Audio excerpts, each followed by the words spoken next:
Hello, welcome back to episode 2 of Doctor Who The Complete Review. It's week 2 of about 826 weeks of our lives, and we're all ready and raring to go to review The Cave of Skulls. I am Ryan Croughan, and with me today, as usual, and hopefully for those 820-something weeks of my life, is... Hello, Josh. Nice to be here. It is. It's a lovely, fine morning, and I'm speaking to you from Media City once again, and Josh is coming loud and clear from... Leamington Spa. I think we need to... bedroom. Are you nice and awake? Just about getting there. I think we need to make an introduction of that every week. We need to go live from blah, blah, blah, and blah, blah, blah. We have, a proper... Yeah, I agree. It's nice. It's a nice little intro. Yeah. Anyway, today we're discussing The Cave of Skulls. So, Josh, how was your... Firstly, what have been your previous opinions on this episode? Because I know these 3 episodes now, I'll voice this at the start, many fans like to say that it's a separate story to episode 1. Why do you think that is? And is it really that bad? Okay, firstly, is it worth explaining what the episode is about to the listeners, or are we just leaving it and going straight into reviewing? Well, let's give a brief overview, because actually this would be wise. And please tell us in the comments below if you'd like us to do this future episode, because we didn't really explain the basic synopsis of An Unearthly Child, because we don't... Of course we're going to spoil things, but we don't want to be out there and say, this happens and this happens and this happens, if you get what I mean. Yeah. But basic overview of what the episode's about, compared to the first one, which I hope you've all gone and watched by now. Am I doing it? Yes, you suggested it. I wish I hadn't done the ominous music then to sort of go underneath you. Okay, so basically, right, Unearthly Child, the TARDIS has taken off. It lands, everyone is asleep, and a mysterious figure, I'll say, is looming outside. Mm-hmm. This episode doesn't even start with the TARDIS. Starts in some caveman society. Everyone's all miserable, and there's like an old woman who's going, "Where is the fire?" That's a very good impression. Thank you very much. And the leader of this community, Tsar, his father used to make fire, and he's like, "I will make fire like my father." And then there's this other geezer, right, called Cal, who could take over at any minute because he's not chasing the fire. He's outside hunting. And Getting the meat. Getting the meat, which is what you need in caveman society. Carl gets us the meat. What are you doing, sir? I will make fire. And, it all gets a bit tension-filled. And we cut back to the TARDIS. Everyone wakes up. Ian, he's all like, "Nah, mate, we have not travelled. You surely don't believe this, Barbara, you dumb hoe." And she's like... Continue. And she's like, I don't know, I'm a bit unsure. Surely we can't deny it. And the doctor shows up on the screen. Oh, look, it's sand and rock. Right, that's going to convince him. Anyway, the doors open. They go outside. Ian's like, "Oh, my God. No way." And then they get mixed up and embroiled in mayhem and intrigue with the cavemen. And I think we should leave it there for anyone who's going to watch the episode. Not set anymore. I think we should leave it there. The TARDIS arrives. Okay. We've set up the characters. What happens? Well, we're going to discuss that now. Let's do that right this second. Yeah, let's do that. So, I mentioned that fan opinion of this isn't very high, and you certainly weren't too pleased at the end of last week when I said, "Are you looking forward to watching The Cave of Skulls?" Has your opinion changed? It has, yeah. I was very sceptical of it. I mean, I've seen it before, and I didn't pay much attention to it. When you have to study it closely, it's actually quite a strong episode. I agree with what you said at the beginning, that a lot of people regard it as a separate story. I can understand that, because much like the first episode, it serves to set up particular episode formulas. Like the first episode established the characters, it established the sort of the human curiosity element that gets them into trouble, and a sort of the TARDIS itself kind of iconic moments. This one sets up the typical formula for a for a story as opposed to the series, which is why you find little formulas like backstory for a community and them exploring a place for the first time, and it's a very, sand and rock. Get used to that. And yeah, it's the first time of we establish for the first time the TARDIS doesn't change, which isn't relevant to the story formula, but again, it's a standalone story because, like I said, it's influencing and setting up these first little bits still. Yeah, like many fans call episode 1, of course, An Unearthly Child, and then this story called 10,000 BC as its overall title for these 3 episodes. I mean, I don't know what I think of that, because they are kind of, like, linked, but then only so much as later Hartnell stories will be linked by a cliffhanger linking the 2, if you see my point. Yeah, I do, actually. Come to think, because the Hartnell episodes always, each story, so like 4 episodes could be a story, always end with a cliffhanger leading to the next story. And they will talk about events of the previous story as well, which I know they do later in the Davison era, but not so much as they do now. Which, I guess you could argue, it makes sense to argue that the Cave of Skulls is a separate thing to Unearthly Child, then, I guess. So we've wasted 6 minutes on semantics. Yeah, but no. Well. What? I said it's going well. It's going well. Firstly, I'd like to. I think the characterization in this, considering they are all cavemen, I think is quite cleverly done. I mean, I'm not saying it's as intelligent can be, but I've noted down some lines. Some of the lines here, there's a fine mix between lyrical dialogue, which sounds quite poetic and quite powerful, and stuff that is just your basic caveman dialogue, which is realistic, what people imagine caveman to sound like. But it never develops, and this is what I hate when people talk about this episode. It never develops into ugh, ooh, ooh, ooh, and that kind of rubbish that you expect in, like, horrible histories, if you get what I mean. Yeah, they are actual characters, despite the whole caveman state. Yeah. Like, I think, you said last week you didn't think that this was a good decision to put the episode in caveman times for the first ever, like, TARDIS trip. Watching it, I think I kind of have a different perspective on it now, because I once read a review and said the brutality in this, the sheer severe nature of it. Here is a society where, as the Doctor travels back, this is one of the few places where he can't reason with anybody. Everyone here has a totally different viewpoint, so it literally is being plunged into another world. Whereas I think if their first trip was to the future, there'd be a sort of advanced world where they can talk to people and they can vaguely understand them. Here, there is no understanding, like all that stuff about, he makes fire come from his body and stuff like that. It literally is a total gap of understanding, so they are really plunged into it and cannot understand, and by the end of the episode they're trapped and locked up, and which is perfect Doctor Who. I mean, that's going to happen so many times in the future, but here it makes so much sense that they would be trapped and locked up because nobody understands them and they don't understand the cavemen. And that's writing 101. You have two people who just don't understand the other, but here it's two parties who don't understand the other. And I like that because you get that by cutting between, like you said at the start, cutting between the cavemen, then back to the TARDIS and their arrival. It's really well structured, I think. It is, and sort of touching on that point, the very fact that it doesn't start, the episode doesn't open with the very people that you want to find out what happens to. Not opening with the TARDIS is a brilliant way, I think, of keeping the viewers engaged. Because the way it ends, for all you know, they could be dead. And this is a point we touched on in the last review, is that this is the only time that you ever feel like everyone you see on screen could die. And by deliberately cutting to the cavemen, as a viewer, you're kind of thinking, what's going on? What's happened to the people we care about? Why aren't you showing them, sort of thing? Yeah.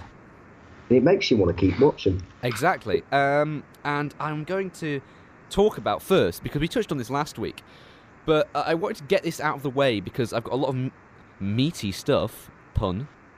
Yum. Because I collect the meats like Cal. I've got a lot of meaty stuff to discuss. I just want to get this out of the way first. Susan. Yes. In this episode, she does she does nothing. She does scream. She does scream. But I wanted to make an interesting point. The way she talks about the Doctor, and there's that really interesting line where she's like, he'd never leave the ship without his equipment. He'd never leave the ship without his journal or his notebook and all this stuff. And it's like, you never see that again. So originally, were the Doctor and Susan's travels basically these weird scientific, almost teachery student versus teacher, like, guides and stuff like this, and scientific expeditions? And is this the one where it all changes, where because he's got humans on board, it all becomes about being embroiled in adventure? Maybe that explains why she's so like terrified and so like, oh my god, and she even says this has never happened before. So does that justify her being a screaming damsel because the situation is so extreme? It does, but only for a certain length of time. Even though it's so extreme, she has still been... Well, I guess if they have approached it in a scientific way, which is something we can only infer, then we can assume that all the Doctor says about I never meddle in things links back to principles he would have had if it was scientific, because you'd have to be objective, you couldn't meddle. Exactly, the same for before he goes out, interestingly, he checks the radiation and all this stuff. It's properly thorough, which leads me to believe that this is the first time they've got into proper trouble, as it were. Yeah. I can agree with that, and I think whilst it is I think entirely justified to be harsh against Susan for becoming a character that constantly just screams all the time. I think she's worse in this than most. This probably could be one of her... I don't know. But you see, in this episode, even though it's more, I don't think you mind as much, because it's more about her relationship with the Doctor, someone who's been quite a cold man, and the way that she clearly cares so much about him and the sheer panic. Yeah. And because you've not seen her as a screaming character so much, you can emphasise... Why can't I say... I'm sorry, it's very early in the morning for me. Empathise with this character a lot more in this episode than you can later on, because you're like, oh, it's just, somebody cares about her granddad. You know what? I think that's a really lovely angle to take, and I think that's really interesting, and I've never actually thought of it like that before. Like, I just thought it was the scenario that was making her panicked, but it is true. It is about the Doctor. She's totally stressed, and you would be about your granddad getting lost and then getting captured by cavemen. I mean, it is terrifying. You would be I don't know if you'd scream, because we're hard men, aren't we, Josh? Yeah, we'd be out collecting fire. Yeah, we'd show him the fire. No, but and that is really interesting, and I guess it kind of is the opposite to what she was like in episode 1. The character is already evolving. We've gone from somebody who was quite distant, quite alien. You mentioned her lovely little dance in episode 1, and now she's down to being, well, a teenager. She's terrified. She just wants to care for her grandfather, and at the end, well, it doesn't look like it's getting much better for them, does it? No, not really. But it's interesting in terms of a fear angle to kind of observe Ian and Barbara. Yes. I think. Yes. Like, Barbara doesn't react in such a frantic way as much. Mm-hmm. But when she does, for example, when they're captive and she's really quite genuinely upset. Yeah. She says she's frightened. I think that resonates more, or at least it did with me, just because it's less frequent. Yeah. And a shorter frequency just makes it seem less... So it makes it seem more significant when it happens. Yeah, that's true. There's some lovely scenes with Ian and Barbara in this. Particularly one of my favourites is the scene with the Doctor and Ian in the TARDIS. And he's basically going, you mentioned it at the start, oh, I don't believe this at all. And one thing I noticed, which is interesting to compare, is sort of how it shows the Doctor's... He's really relishing the chance to show off to somebody. And it's the first time I think we get to see him as a character who we can go, oh, we're sympathising and we're like, oh, that's what a nice guy. But in a sort of slightly arrogant way, because when he's talking to him, it's like the Doctor Who bit, and he's sort of smirking throughout it all, almost laughing at Ian because he can't believe it, but also like, yeah, I can travel in time, mate. It is... I find that it's really quite endearing, and I put a note here, this sort of joy of travel through a little quiet smirk and the odd line to Ian before they walk out and discover the landscape for the first time. Compare this to the over-the-top joy of Tennant and Smith's doctors, not to sort of diminish them, but it's really interesting comparing sort of Tennant does all these great speech. Oh yeah, I can travel in time. Oh, humans are great. And comparing that to Hartnell here, she's like, yeah, I can travel in time. I think that's really interesting to see that dynamic. Yeah, and it's not one you see as much from Hartnell, I think. Which or is if you yeah, do, it's subtle. It kind of shocked me because I don't remember this. I sort of and it was him sort of, as I said, Ian going, oh, you can't expect me to believe this. It's a scientific impossibility and all this stuff. And then they go out. And one thing I've got 2 notes here about really good direction. Once again, I think this. I was going to ask for you. You are the actor of the 2 of us, Josh. Occasionally. Would you like to explain the concept of blocking? Okay, the concept of blocking, and it's one that during my whenever I direct something, which I've only just started to do, but I've worked with directors who block, and I've hated it. Yeah. Because it's essentially, and it is a necessity to an extent, but basically it's you go here for this bit. These are the positions you have to be in. It's all about positioning. It's not about performance. No, basically, the reason I say this is it's interesting whenever we say good directing in classic Doctor Who, we don't expect long, sweeping shots of CGI. And usually, a key to a good director in classic Doctor Who, and most television, in fact, all television from this period, is how they block actors to create a sense, to create some sort of emotion in the scene. And there's a couple of times I've noticed this, and one of them which never struck me before, and I thought, that's really clever, and I want to see if you noticed this. The scene in which they exit the TARDIS for the first ever time. Once again, it's the inside? Yeah, and the doors open and you see the outside. And this is when they're inside the TARDIS, and they walk almost directly centre of the screen away from camera. And then when they come out, they are walking centre of the screen but towards camera.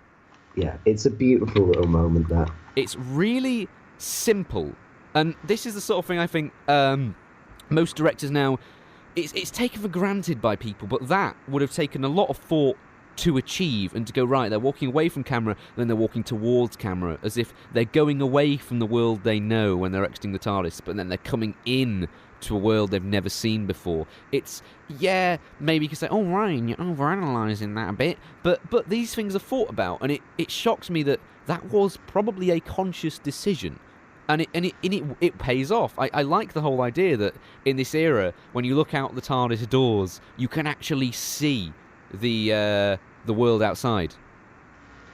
Yeah, and it's something that you won't see much more of in the classic series, because it is a lot easier to have an inside shot, doors open, then cut to an outside shot straight away before you can see through the doors. Yeah.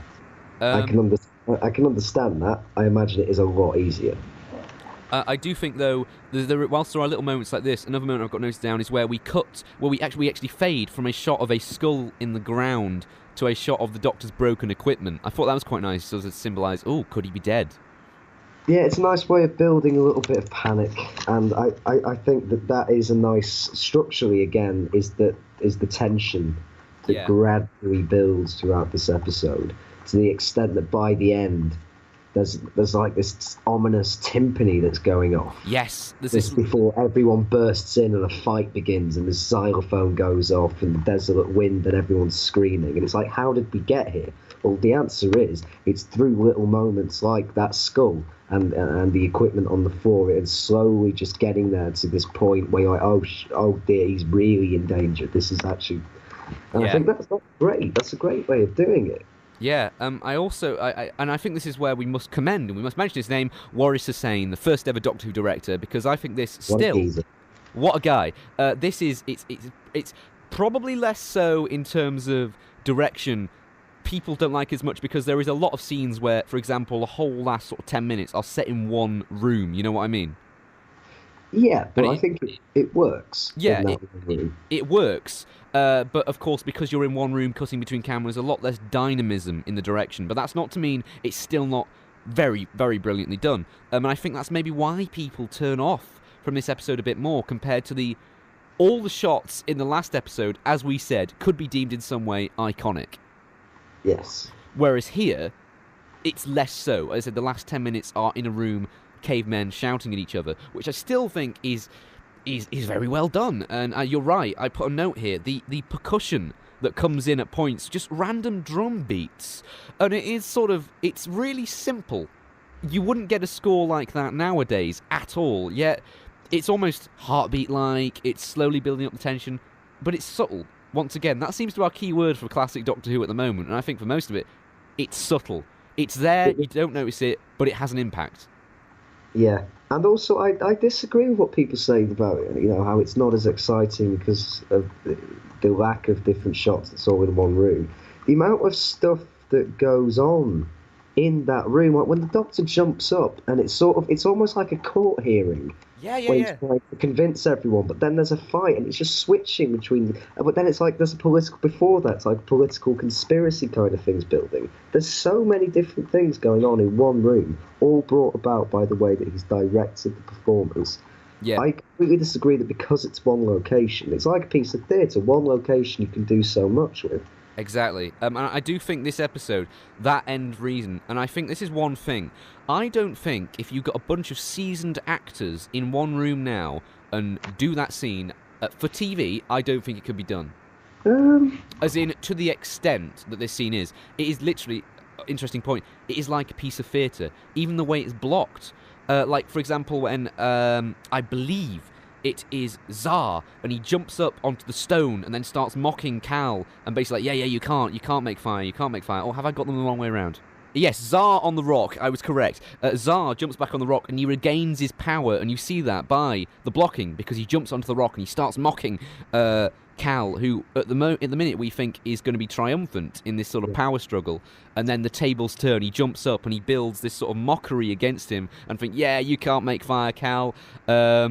And it is really interesting to see this dynamic change throughout the episode. And as you said, like a piece, the dynamic changes like a piece of theatre in one room. So added to by the reactions from the crowd, this sort of very fickle crowd, who anyone can say anything, and they're just like, oh yeah, actually, that's a good point. No, but I have got this. Oh yeah, actually, I think I agree with him instead. And they're just constantly switching back and forth. And that in itself is a really interesting thing. And it really states the sort of the caveman-like society, the caveman-like nature of these people. They can just be convinced by anything. Yeah, and I was going to say this is probably the point we should come on to, but I'm going to come on to this. We've got a whole list about the actual characters and the society of the cavemen, which I want to discuss, because it's something that, of course, fans just go, oh, it's just cavemen. But, we've gone into it, and we're going to go deeper. But one shot that you mentioned about blocking being very well, when you've got the old mother and Barbara's there and comes in, and you just see her kind of like look at her, and it's almost like, or at least I took it as like jealousy, because she is the only elderly woman there. All the other women in there, which perhaps in quite a sexist manner, it's sort of like, they're sort of talked down to and will do anything for their men, as it were. Yeah, I think there's the bit where Tsar's wife's dad. Yeah. Could be honest, the caveman names leave me, but he's like... Hawg is his name. My property, he calls her, I think. Yes, and here I've got a line here, which is, he says, will my father listen to a woman? And what's interesting is that line comes from the female. That I found really interesting, and thought that is obviously deliberate, because, once again, we go back to... women took a lot back in the day to get power, so imagine how that would have been even longer ago. Yes. It is it is a horrible depiction, and you're right, I've wrote here, mine. They do refer to her as mine. The female is literally there just to be, and she knows her place. Whereas this old mother is the wise figure of the community. And then Barbara comes in, another wise female, and there may even be, I noticed on it, there may even be a line about it, but it's almost a look of disgust, like, who are you? Because it's all about, and I think the episode, taking people's places. That's an interesting angle.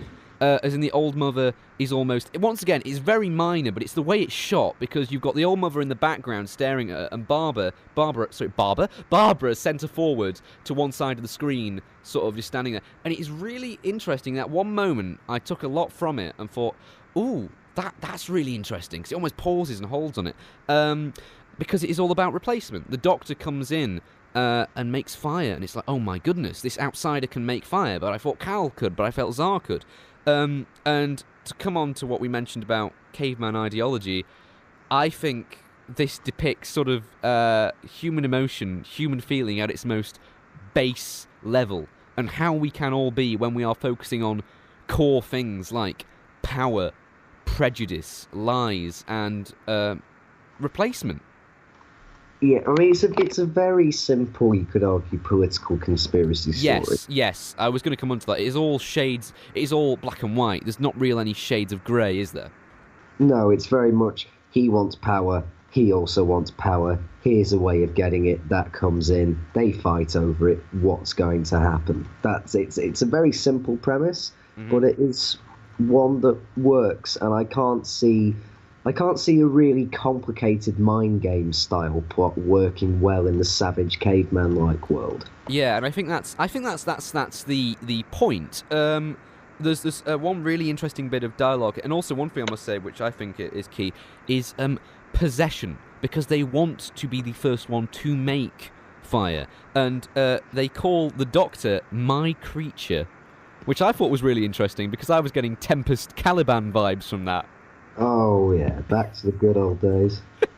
Should explain, me and Ryan studied English lit together, which is how we met, incidentally.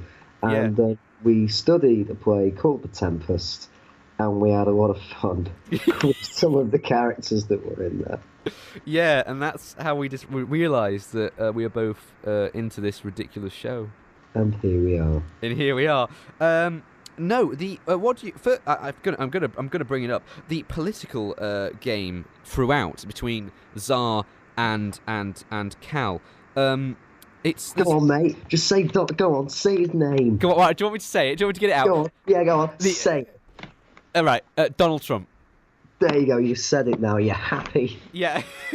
Or any other modern politics, and I imagine politics at the time, because of course we were around the time of these sort of various political scandals. There's a line early on in the episode which I thought was really...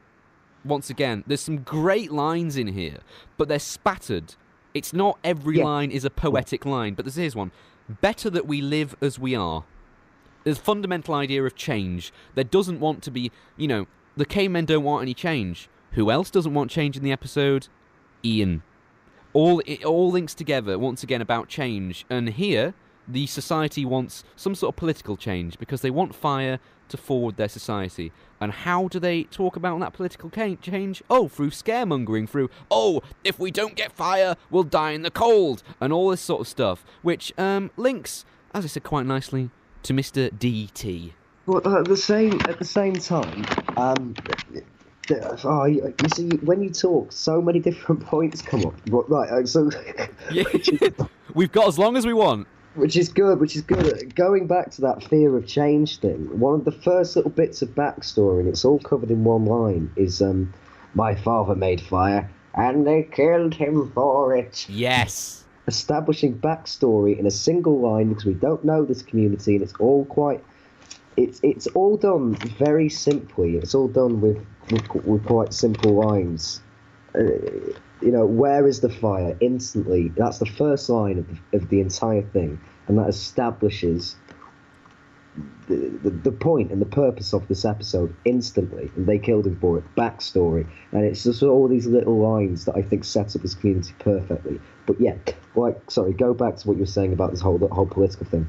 Yeah, basically, I was going to say the putting because it is a political battle for the role of leader, and it's the desperation between the two of them, Zar and Cal. Cal is an outsider who goes out and I said hunts for meat and does all this stuff, whereas Zar is somebody who just wants this immediate cure. He thinks fire will cure everything, and I think that is very reminiscent of different sorts of politics. not only for the 1960s, but very much relevant today. You've got the style of politicians who want to find one thing, neutralise that, and then everything's going to be okay. And you've got the ones who strive to continually do stuff. Example of that, once again, leading back to your point about change, another, probably my favourite line in the episode, young men see no further than tomorrow's meat. What do you think about that regarding the political angles? And when you were watching it, did you think, this is very politically relevant? And we're not just saying about the recent election. Do not worry, we're not going into that. I think that's not our place.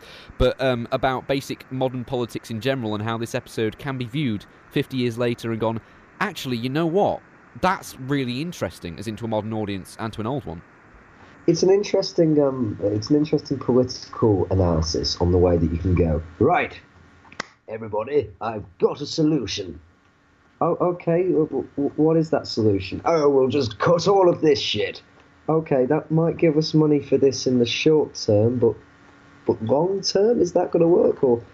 And it's kind of policy where it's thinking in the short term, but not about the long term future of a society. And I think that's what that statement encapsulates quite well. It's that aspect of politics. I'm not saying that encompasses all of politics, but to a degree, there are politicians who can have that kind of angle, and that line summarises that, I think, personally.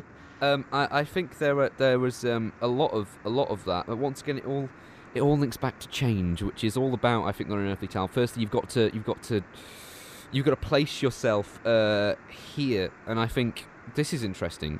Whose side are you on, Zar or Cal, or are they both as bad as each other, and you'd both say they are the antagonist? I'm on Zar's side more because he's not trying to overthrow anyone. He's in his position and he's struggling to maintain it. I think there is, and also he's the one who, even though it's for his own, he could argue it's for his own selfish intentions, he does keep the Doctor and everyone alive. Yeah. Albeit temporarily. I think he has more redeemable features than Cal does. Cal is someone who just wants to take over, just stir things up. And there's not much that's redeemable about him. And so, Zar has a wife who he does seem to care about in his own caveman way. And he could lose all of this because of another force, which I don't think is entirely fair. And is kind of the point of the caveman society. Yeah, I prefer Zar much more. No, it's very, very interesting the point you make about that. I would say I'm with neither. Okay, that's fair. Because basically, when it's the way Zar acts when he gets the upper hand, because he begins rallying, doesn't he? When he stands on that, as soon as he stands on that rock and starts saying, "What I will do, I will do," and it's like, he's just looking for a short-term solution. He just wants his quick power. And is it really for the community, or is it for his own self-aggrandizement? Isn't that a sense of desperation, though, you could argue? It's the equivalent of having a gun to your head and saying, make a decision now that's good. You know, that's very true. But I sympathise with him more than Cal, because once again, Cal is this usurper who just comes in. Whereas in the first scene, when he's rubbing the sticks, you see how desperate he is. And also, you've got the backstory I said about Zar's father, and about how he was killed. And he wanted change, he wanted to find fire, and he couldn't. So in a way, you could say it's generational. He's wanting to do this, for his father. And also, he's got a wife. He's got a wife. Yeah, he's got a wife. Whether there's kids, I'm not sure. Well, there are kids. There's a scene where you see kids poking at somebody wearing a... Let's not talk about the makeshift cheetah or whatever it is. Right. I'm gonna bring this up. Is that cheetah that they're poking, is it meant to be a bloke, like a kid wearing a cheetah skin? Or is it meant to be an actual cheetah? I thought it was meant to be an actual cheetah, because unless it is meant to be a kid, I don't know, but to me it just looks like a really poorly done cheetah. I just wish they would have, if it was, had to make sure it's a kid, have the kid throw the cheetah thing on the floor, so it's just kids playing, because otherwise it does look a bit... If it was a kid, you'd have to make that clearer.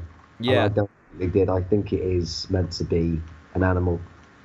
In which case, that's probably... it's our first bad Doctor Who monster. Technically. Yeah. Just wait till we see the Merker. No, what I was going to say this, which I think is sort of... We're going back to Ian and Barbara for a moment, and then we'll come back to the cavemen later. The nature of time when Ian and the Doctor are discussing it, and Ian basically asks, where does time go? And there's this little discussion about how, how time works. How does the TARDIS work? But it's never answered. The Doctor, as we said, sort of just smirks at him and moves on. Do you think there should have been more about how, sort of that proper science fiction, how does time work and how does the TARDIS work? Or do you think leaving it like that, with Ian's just befuddled and the Doctor like, I know. Do you think that... Do you think there should be more on that? Or do you think they've left it perfectly at the right side of open-ended? I think it's the right side of open-ended because explaining it too well, which is a danger I think shows like Star Trek got into. Explaining it too well defeats the mystery and you're becoming more of a science show. But you're becoming a science show on science that hasn't necessarily been proved. There are times when Doctor Who realms into actual science and scientific theories. I think there's a Tom Baker episode that does that very well. It won an award. Ooh. Or something. There's a Tom Baker episode that used a genuine scientific theory. You know what? I'm not... Oh, Warriors Gate? Possibly, yeah. Might be Warriors Gate. I love Warriors Gate, but then again, we love that season, which when we get to it will basically be very positive about each episode. That, yeah. What? I thought you were going to say something very rude. No, we're avoiding that. We're avoiding that. This is a... We are on good... Yeah, we're doing this well. Yeah, going back to that, yeah, I think it would defeat the mystery. Also, a point that I would like to make is that Ian, in the beginning of this, is a bit like... He's the only one who doesn't believe at all. And he's a bit like the sceptical father that would be watching at home. You know, when you can imagine someone... I've experienced this, where you get a guy who's watching Doctor Who, and like, it's no nonsense, none of that could actually happen. That's stupid. And Ian's a bit like that. Yeah, that's really interesting. And then you've got Susan the kid, who's full frontal into it, and then you've got Barbara, who's a bit more sympathetic to it all. Like, oh yes, that's quite nice. I can get attached to that. But it establishes its own little family and its own. And then you've got the mad uncle who's also smokes a pipe. Yeah. How do we feel about that? The Doctor smoking a pipe. Well, it doesn't go well for him, does it? He smokes a pipe and then suddenly a caveman's on him. I mean, people say that's why the Doctor stopped smoking. I mean, it will do it. Yeah, I mean, if you were smoking and then a caveman jumped on you, what would your opinion be? I'd be like... I mean, my first thought would be, caveman. But assuming that I survived the caveman thing... Yeah. Yeah, that would probably make you quit. Interestingly, we said about Barbara being the sort of more accepting. When their first line is, "What have you done?" And she's being a bit accusatory, and that shows that she does have a harsh side, but she's less willing to show it than Ian. And that's why I think they make such a great combination. Barbara can delve into that side of things, be a bit more accusatory, whereas Ian, he immediately jumps to it. Somehow you might want to say Ian's a bit bigoted, a bit arrogant about this all. The Doctor even calls him arrogant in episode 1. But there is a nice little moment where he goes, "I was wrong, wasn't I?" And that you kind of feel for him again a bit more. It is just a series. Once again, I feel I know them all as characters. Already as well, you can be really attached to them all. And it's odd. It is, once again, this is one thing I think Classic Doctor Who does really well, and we're going to be touching on this. Like I said about blocking earlier, that's going to be a key part of Classic Who as we go on when talking about it. But the economy of writing, because when you've got a feature film to play with, you've got an hour and a half or 2 hours, whatever you want. Here we have 25 minutes to set up a world, to progress the story, to show our main characters going on some kind of journey, whilst also showing the society in which they arrive to go on some kind of journey, and giving us specific, well-developed characters from the world they land on to drive that story as well. And then also build to an ending on a cliffhanger, all within 25 minutes. And the fact that we've only had about 50 minutes of television and we're already invested, we've got Zar, we've got Cal, we've got all these characters who've only been in 25 minutes, and we already know them and know what the story is. But we've also been on this journey with Susan, Ian, Barbara and the Doctor. That's 50 minutes, and it's, once again, the economy of writing, I think, is masterful so far. Yeah, it's because it's all done through a lot of subtlety in the dialogue, and that when I say subtlety in a way that character points are done that are big enough but condensed, if that makes sense. So it's done in a short space of time, but it's written in a clever way. Yeah, it's a long-winded way of just agreeing with you, but it's subtle writing that makes big statements. Yeah, I mean, I still think once again, all the main characters, their dialogue is still on the right side between sort of the perfect bridge between realism and, of course, writing for television, which you always get, if you see what I mean. Yeah. It's what makes the fact that they've been shoved into this really brutal world where they can't understand anything even more powerful, because they're still struggling to understand. What do we think of? We mentioned Ian and Barbara, and I think out of the four, Susan, the Doctor, Ian, and Barbara, in terms of who gets the most to do and who I sort of feel is best written in this episode, Ian and Barbara a bit top, followed by Susan, because actually you made a very interesting point about her fear for the Doctor. But the Doctor doesn't really do much up until the point he jumps up off that slab and does, for the first time, rallying against a foe. But that is a brilliant moment. With the way he does that, he jumps up and you're suddenly like, who is this guy? This is amazing. This is, You never thought he'd do this. In episode 1, did you think he was the sort of person to get captured, then jump up and try and rally against, I don't know, what could essentially be called a political movement between Zara and Cal? Yeah, not at all. And this is, again, establishing an iconic moment, something this episode still does, even though it's not on an earthly child. It's the first time you essentially see the Doctor being the Doctor. Yeah, and I know many people say, I'm going to mention it now, of course we'll come to it when it happens, the first moment you see the Doctor become the Doctor as we know is at the end of The Edge of Destruction, part 2 of The Edge of Destruction, where he's talking to Barbara and they're all kind and happy, and you sort of establish, this is the Doctor now. But I think you need to have specific movements to get to the point where they will, which we'll talk about, of course, when we're there. We should be focusing on this. But this is as you say, I think this is that. You're very right. That moment when he jumps up from the slab and goes, right, I'm going to do something about this. But it's not, I'm going to do something. It's still mostly a selfish, I can't make fire, you got it all wrong, if you know what I mean. But it's still a movement towards that side of the Doctor that we're going to see more of in the near future. Yeah, because he still has to think about survival at the end of the day, and he does his best. Yeah, but I think it is, at this point, mostly it is survival, how are we going to get out? And then he apologises when he's in the Cave of Skulls at the end. He goes like, I'm sorry for getting you all into this. It's it's like, oh my goodness, he's already started to, like, we're already peeling off the skin of the onion and seeing what's really underneath, and he does care. He's not the aloof, oh, you arrogant sod, that he was in episode 1. Which is good. Yeah. It needs that, and little touches of little touches of just compassion are coming through, and that's nice. Do you like him a bit more now? I mean, it's only, once again, it's little movements like that.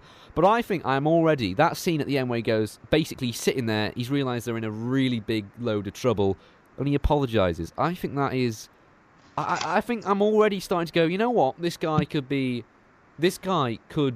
really nice. But I'm still on the edge, because I don't know. Is he doing this for his own selfish needs? Because I'm trying to forget what we know about the future Doctor and focus on it like, because we're still following Ian and Barbara, really, aren't we, if we're an audience at the time? You kind of wonder why. Why have they given him this big moment? Yeah, because Ian and Barbara in that scene, which should be a pivotal scene for them, they don't do really anything until they are captured, and they're both sort of they're all lamenting why they're there. And is it interesting, as in, once again, putting ourselves in the position of the viewer at the time, oh, that's interesting. We didn't expect this guy to do this. We don't know his name. He's not even called the Doctor. Yeah, because up until this point, he was merely a facilitator for everything that was going on. He was responsible for everyone getting there. Yeah. It was more of just this mysterious, aloof figure. But then suddenly he's the focus in the scene when he's defending himself, and it's about him being in trouble. Yeah. And him first being captured, again, I'd say takes on more of a facilitator role than an actual character you're meant to care about. It gives the three companions a purpose. It's like, okay, he's been captured, we have a purpose, we're focusing on our journey to do this. But then when you see him defending himself, suddenly he's the focus. and the facilitator becomes the environment. The environment's facilitating action for that particular character to do something, and it's that switch that makes you think, yeah, I can follow this character. And I think that's deliberate. It's absolutely key that I think he got captured and not like Susan or Ian and Barbara. Yeah. You know what? I totally agree. And I think, if I was watching Sam, this is the first indication I said to go, you know what? He might not be too bad. Yeah. He's all right. Yeah, he's all right. He's not bad. Moving on to a bit more about our lovely our lovely Tsar and Cal, because that's what this episode is about. And I want to sort of throw this to you, this pool of thought, because once again we're going to adopt we clearly have defended this, and I think this is a very brave move to go from episode 1, because in the conventional second episode you're still building up the main characters, but this Doctor Who does this still whilst also doing something completely new. By the episode we know, I won't say just as much, but we know loads about Tsar and Cal and the cavemen, as much as we know and care about the Doctor and co. Whereas your usual series episode 2 is all about continually building up the character relationships in a sort of series that we see now or even back then. Do you think, because of the shift and the massive "this is about cavemen now" that this episode takes, that it detracts from the central narrative that we built up in episode 1? Because episode 1 only really had one story, whereas episode 2 now we're injecting this whole new thing, which I think is why people don't like it as much. But do you think, this is a brave move or a foolhardy one, and does it work or not? It's a brave move, and it's one I can understand why it divides opinion, because I can get why people... It's an unwelcome shift, I think, in the eyes of many. Yeah. Particularly to a casual viewer. It's like, why would we want to hear about these cavemen? Why is that important to us? I think you just have to bear with it, because that is the focus for the next 3 episodes. Yeah. When you learn more about the series, you understand that is what is going to be happening, is all about these different societies and different worlds. And the classic story tries to communicate what those worlds are first, before throwing people into it. Yeah, that's... But do you think it works, or is there any other way you would like to have seen it done? Because I thought, what if we had just continued focusing solely on the Doctor, Ian, Barbara, and Susan? I don't think it would have brought out anything in their characters that we see here. As we said, we saw the Doctor becoming this... He becomes the protagonist for that big scene where he rallies against the cavemen. We see Susan's desperation. We see Ian and Barbara forced to confront something. Is there any way you think it could have been done better to focus more on them rather than the cavemen? No, because I like the way I like the way that it seems more significant what if it was just the Doctor walks into a cave and then suddenly out of nowhere these people we've never met are just shouting fire at him. Yeah. Yes, it creates an isolated situation. It creates one where he seems in danger with people he can't communicate with. But I think that's there already, except now we understand a little bit more about why the fire is so significant. Yeah. I prefer I like the way it's done, and I think it would have been easier and perhaps more well received for them to just wake up and then go on their merry way and on this journey. But it's not as it wouldn't have been as well executed. It was a bolder move, one that divided opinions, and to be honest, I praised them for that. That's a very good, because I am very glad, and this is the point of the complete review, is to go over bits of Doctor Who, and I'm more excited to watch bits that are less well thought of than the ones that are really praised, because maybe we can go, actually, you know what? That's much better. Like I like these episodes. I like the free 10,000 BC episodes, but I was never mad about them. And I know you certainly weren't. You made a comment last week saying, "Oh, cavemen next week." Have you been turned around? I have, yeah, I have. I mean, I don't know if I'll stick with it with the next 2. I don't know if I'll still have the same feelings, but as it currently stands, if we're judging just episode 2, the Cave of Skulls. Yeah, I'm turned around. Yeah. Well, we'll see how that goes. Have you got any other points to make on our? Because we made loads of notes for this, and I've got stuff to go on to. But we'll. Have you got any points to make that you really want to get out? Okay. I'd say perhaps one, which is the way this episode is very cold and bleak. You've got the sound of, you've got the sound of the rushing wind and the percussion and a lot of people sort of moaning in the cave and suffering and desolation and all of that. How nice a kids show is this? Is kind of, and I'm not saying that in a kind of where, oh, it's ridiculous what we give to our young people these days kind of way. But I'm just saying it's just genuinely as something I'm curious about is how pleasant a kids show is this? Is it a kids show? Yeah, is essentially, I think, the question. Because I know at the time it was not made by the BBC Children's Department, it was made by the Drama Department. And you just saying kids show is going to ignite plenty of comments, I'm sure, of anger when anyone calls Doctor Who a kids show. It's making piss off, Ryan. Is Doctor Who a kids show? Because I always maintain, and I've got to say this, it's a family show. Because if you say a kid would sit down and go, I want to watch a political power struggle between cavemen, they'd be a very stupid or, I don't know, ignorant, odd child. But children can still watch it and be engaged in the battle of it. Like, oh, the Doctor's captured. Oh, what's he going to do? What's this old man going to do? Who are these people? And then you can watch it from an adult perspective and see it how we're seeing it. And that's why I always maintain Doctor Who is a kid's show, but it's only a kid's show if you're watching it as a kid. If you're watching it as an adult, it's not an adult show, it's a family show. It's a show for everyone, I maintain. Yeah, I agree with that. It's simple enough for kids to follow.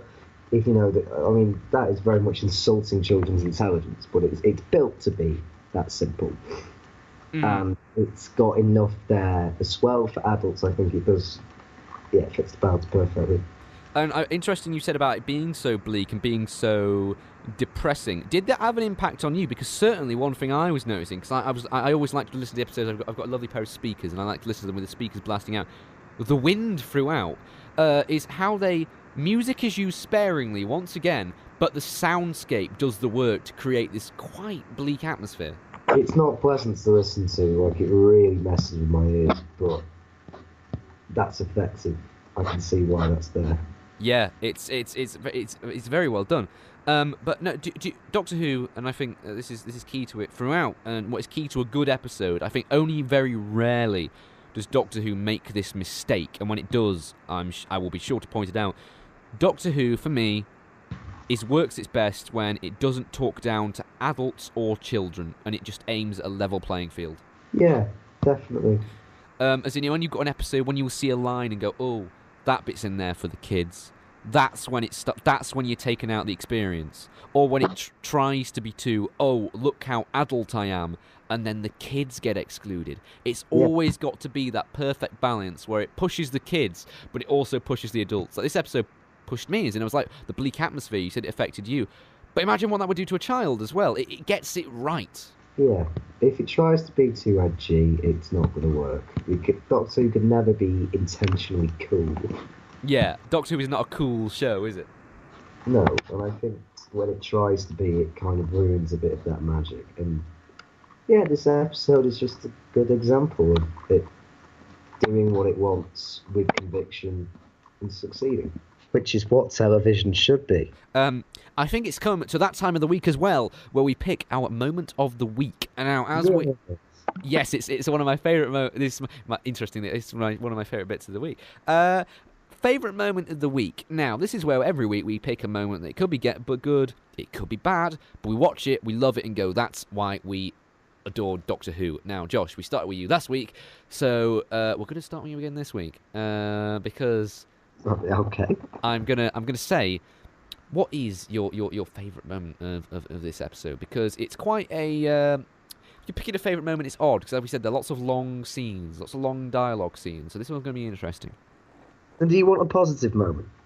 What is your favourite moment of all? Because last week you said Susan's dance, because it was kind of Doctor Who. That's what you thought Doctor Who was, and I thought, yeah, and I got your point saying that was. You still hold that was your favourite moment of episode 1? Yeah, definitely. That's still my favourite part of episode 1. Episode 2, your favourite moment? Ooh, it would have to be. I don't know. One that made me giggle a little bit was how overegged the.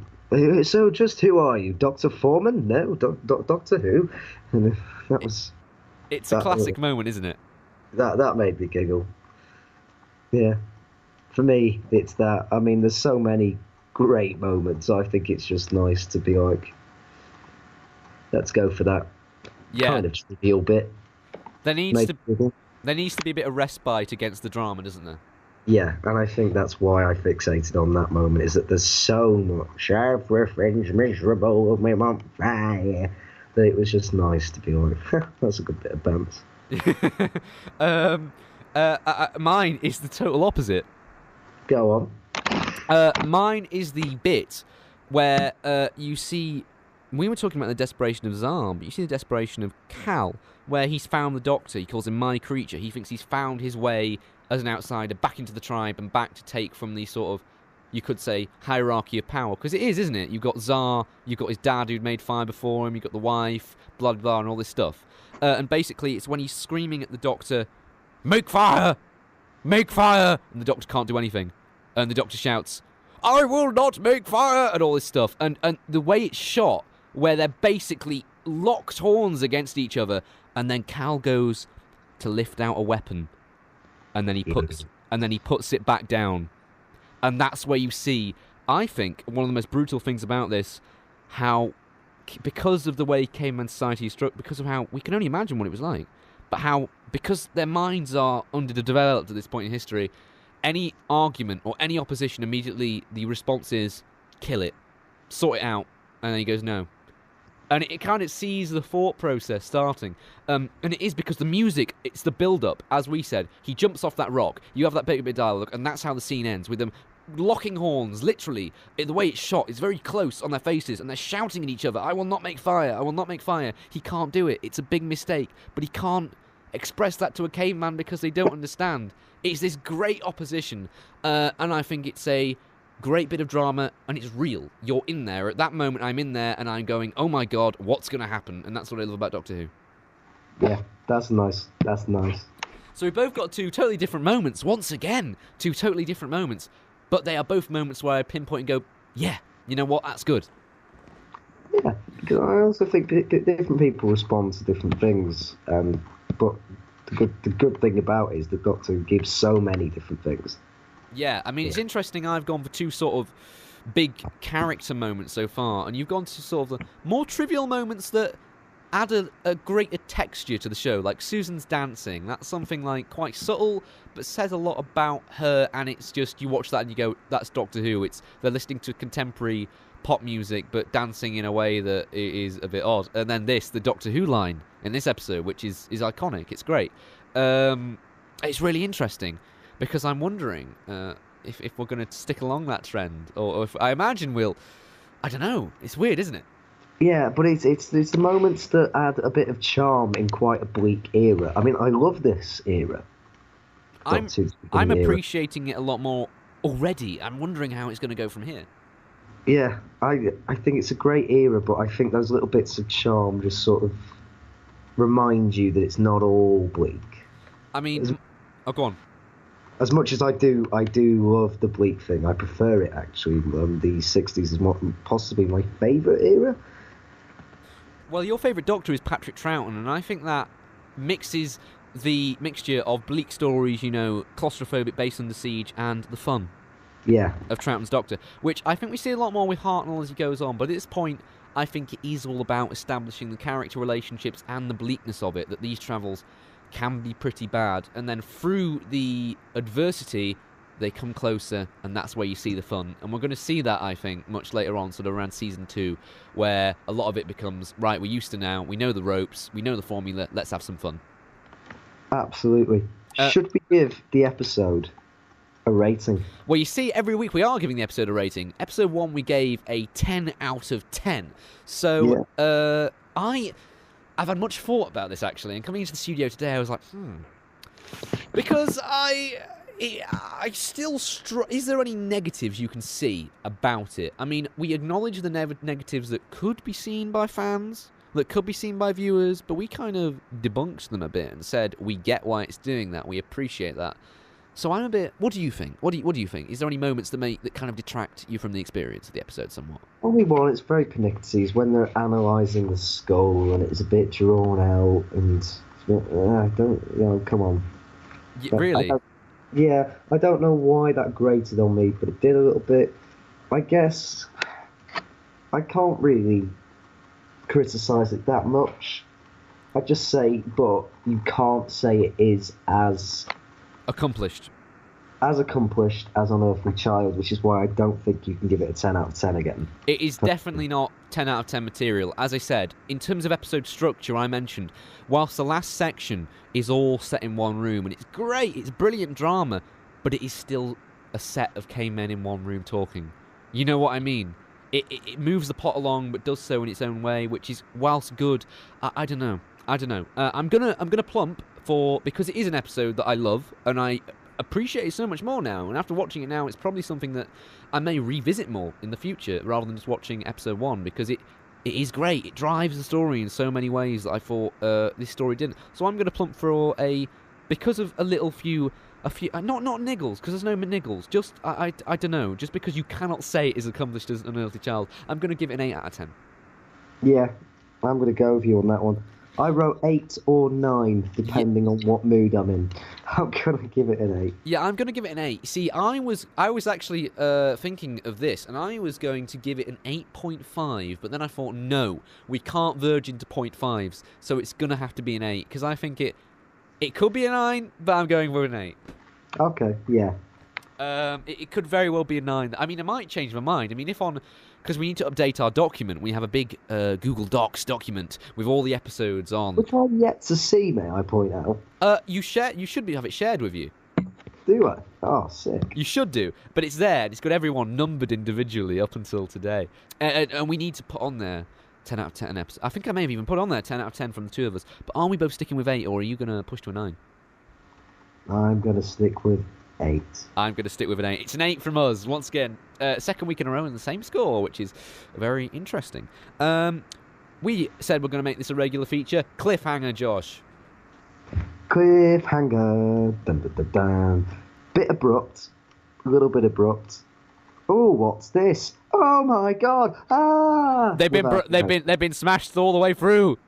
Dun dun dun dun dun dun dun dun dun dun. Yeah, I mean, it feels like it could have just carried on. Really, I think that was just a victim of its running time. That was an example of that kind of cliffhanger. Yeah, it was a bit. I agree with you with the abruptness. But it gets across its point. You are like, oh shit, what if they, get their heads bashed in? And also because you've had this great build-up, the scene I mentioned about them shouting at each other, it's now, oh my goodness, they could not escape. What if this show lasts 4 weeks and they all die?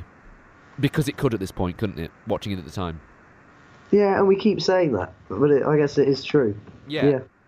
So I'm going to say it's still a good cliffhanger, but no way is it as good as episode 1. I just think it's put in there too abruptly for me to enjoy it that much. But yeah. The savagery and the sheer, oh no, they could, oh yeah. Once again, it's a slow burner cliffhanger, which I explained in episode 1. It's not, oh my God, it's, oh, this. And the Hartnell cliffhangers are very much like that, apart from one, which we'll be seeing in 2 weeks' time.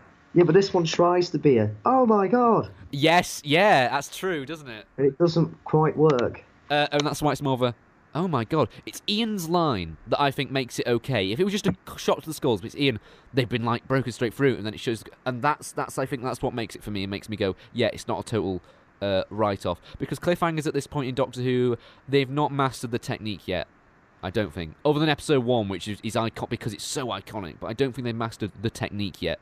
Not yet, but they're getting there. They're definitely getting there. So, do we have any final points on the Cave of Skulls? I don't personally. I think we've covered. Oh, I mean, there is one more. I think.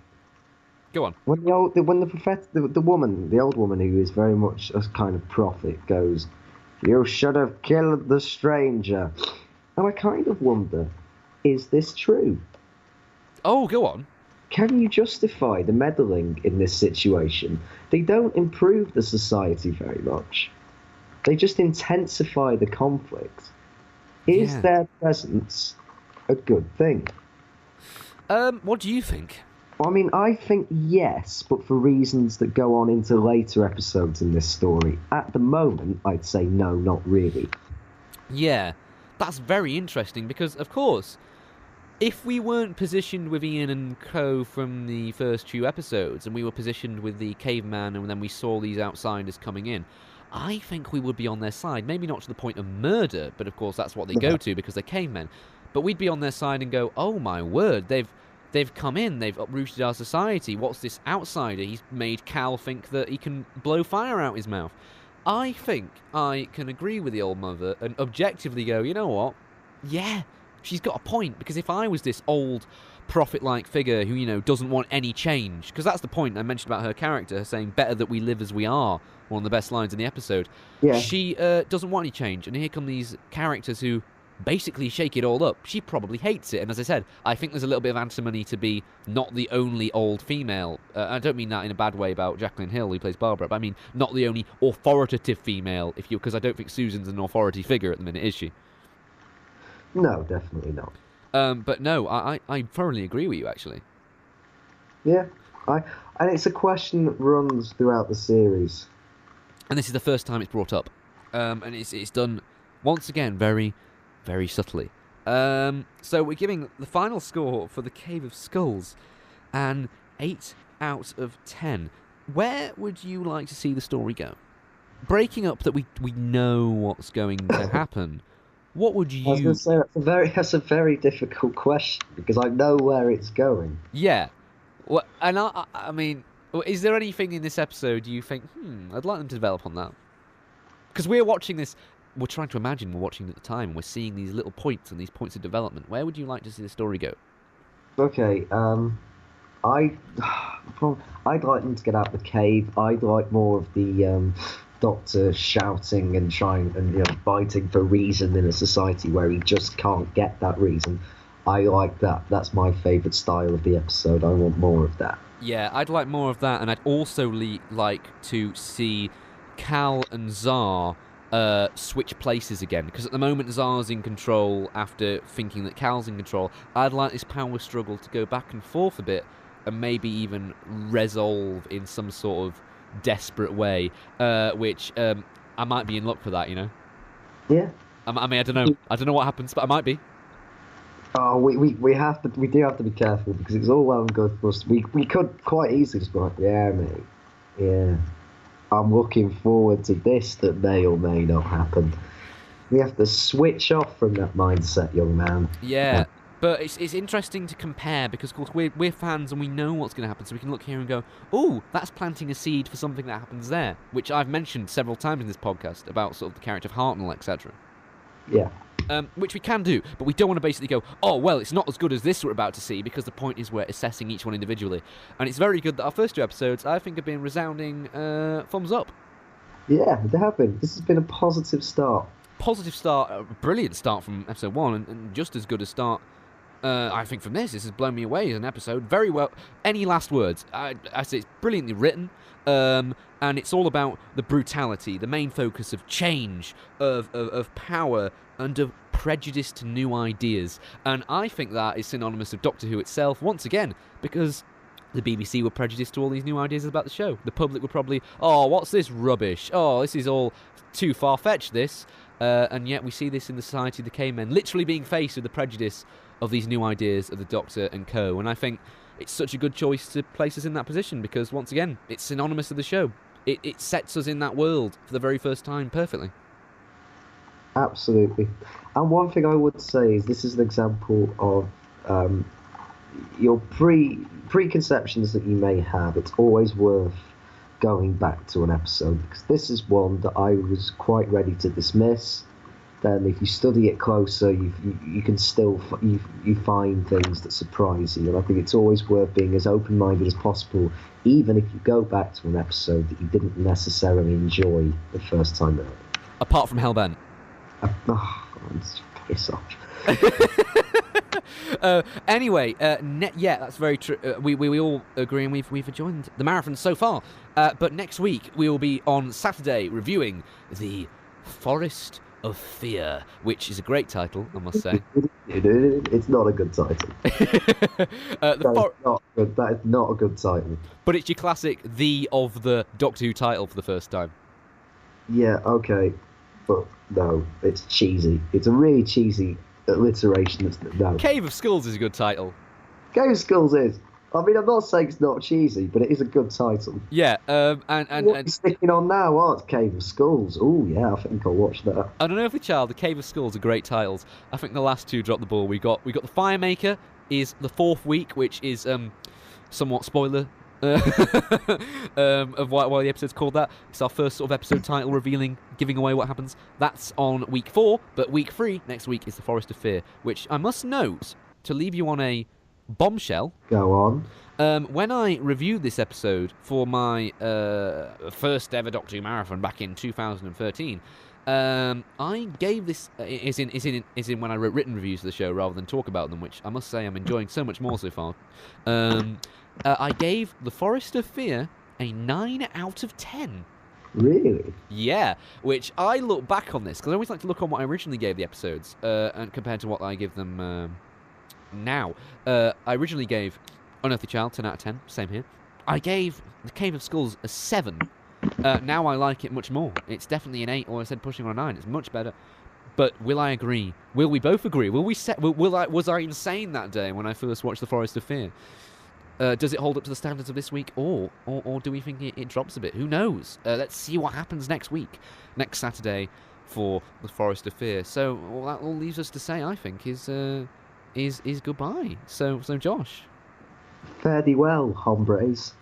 We'll see you all next week. And to catch up with us, you can follow us, the Doctor Who Complete Review page on Twitter and on Facebook, and don't forget YouTube next Saturday for the next episode. So coming for you from Salford Keys, this is Ryan Croughan saying goodbye. From Wellington Spa, this is Josh. Farewell. Goodbye.